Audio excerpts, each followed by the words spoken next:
The Monte and the Pharaoh Show is brought to you by... Because wine is your second favorite four-letter word. California wine, New York attitude. Good fucking wine. Yeah.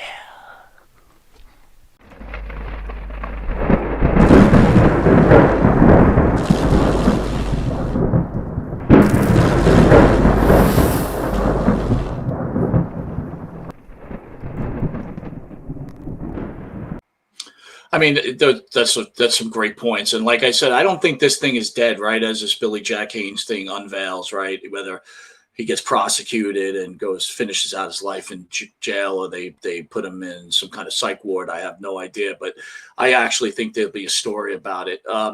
James, I want to ask you a question, though, being that you're on the show and I have limited time with you. Sure. You've been on Lee Cole Wrestling with the Devil a few times, right? Which Yes, I explained to you, which I thought you were fantastic. Jimmy, if you didn't know, James can't really hear you because it's over the phone, but and Richie, we're getting right back to you, but James does prank calls to wrestlers, and it was hilarious, Jimmy. It's some of the best stuff that you could ever hear. I don't know legality is to use on YouTube and stuff like that, right? Because you can't really do that, I don't think. But Jimmy, it's classic, and I really got to turn you on to it. I loved it. But anyway, he was on the Lee Cole show. So Lee's got a wrestling channel. We used to get along with Lee. We really just don't really pay much attention to him anymore. But I really thought Lee had caught some fire with James on the show. I don't know what happened there, but this is not really about Lee. It's about his brother. And I just wanted James's opinion. You know, we talked about suicide with the Grahams. His brother Tom committed suicide, and then eventually was released, I guess, through Lee, that his brother was upset over the fact what happened with the Ring Boy scandal. And James, I just wanted to get your personal opinion. Do you believe Tom Cole took his life over what happened with the Ring Boy scandal? And I'll just make my statement here. He was of age when he was hit on by Garvin. Okay, he wasn't assaulted by Garvin. Garvin hit on him. He didn't like it. He slept in a van, and then he was eventually terminated from his position setting up rings. He went on to have a life. He did a suing deal.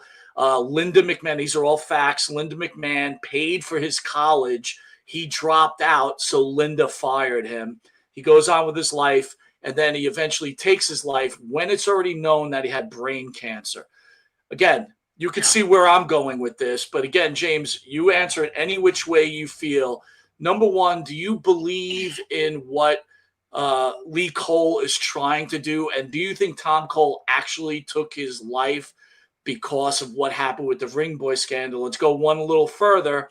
Mel Phillips, who's never been arrested for anything, was terminated from his position. His family's been ostracized. He was ostracized. What are your feelings on the whole thing? Long question, James. I do apologize. No, we're good, and I don't mind answering it. And listen, I've been on Lee Cole's show. Lee Cole is more of a, he likes to do stuff behind the scenes. He likes to do taped shows. I'm more of a live guy, and I like live round questions like this. He's not as big into that. We went on Lee's shows. In the last 2 months, we have prank called Lacey Von Erich, which was absolutely insane. We have prank called Booker T, and we're getting some of these people at their homes. One of my favorite ones that's never aired except on JimTerryTV.com was we were able to get, what's his name? He was the one that beat up Adrian Adonis. He's got the real deep... Dan Spivey. Dan Spivey. We were able to nail Dan Spivey. In fact, his wife got involved in it. We also got Tugboat. He was moving, and we called him, and his wife answered the phone, and they thought and there's also a video out there where Bruce the Barber Beefcake is talking about his relationship with Hulk Hogan, and how they're not friends anymore, and that he believes Hulk Hogan called him several years ago, or had someone call him from WWE offices and tell him he was going to be in the Hall of Fame. And it turned out to be a rib. It turned out to be bullshit. Well, I got news for you. That wasn't Hulk Hogan. That was me. I got the call. And so I was the one that nailed him. And we've got that. And we've tried to reach him, and we can't get on the phone with him. By the way, the reason Hulk Hogan and Brutus the Barber Beefcake are not friends right now. It doesn't have anything to do with Brutus the Barber Beefcake's wife or hitting on her or anything like that. The story that I was told, and nobody's heard this publicly, and I'll share it here, and I've had insight into this, is Brutus Beefcake was over Hulk Hogan's apartment or his townhome or his house or something in the last couple of years, and a bunch of Hulk Hogan's gold jewelry went missing. And they believe it to be Brutus the Barber Beefcake that stole it. He had been confronted about it. His wife piped up about it, and then Hogan was done with him. That's the real Iggy as far as why those two aren't talking. I don't know if Hogan went ahead and filed an insurance claim, but we're talking about tens of thousands of dollars worth of gold crosses and jewelry that went missing from Hulk Hogan's house. As far as Lee Cole goes, I don't know the story to the degree that you guys do. The Ring Boy thing never really looked into it. Here's what I do know, and you kind of come up with your own answer.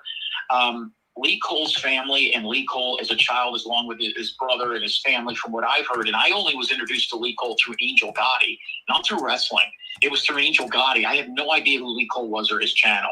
So long story short, I know that Lee Cole's siblings and himself have all had very traumatic and terrible upbringings. 4 years old, stealing groceries to eat, father not around, mom an alcoholic. He's been very public about that. So it starts out bad.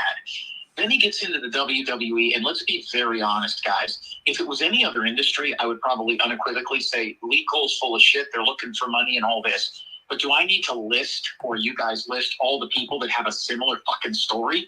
I mean, they can't all be lying about Bill Cosby, right?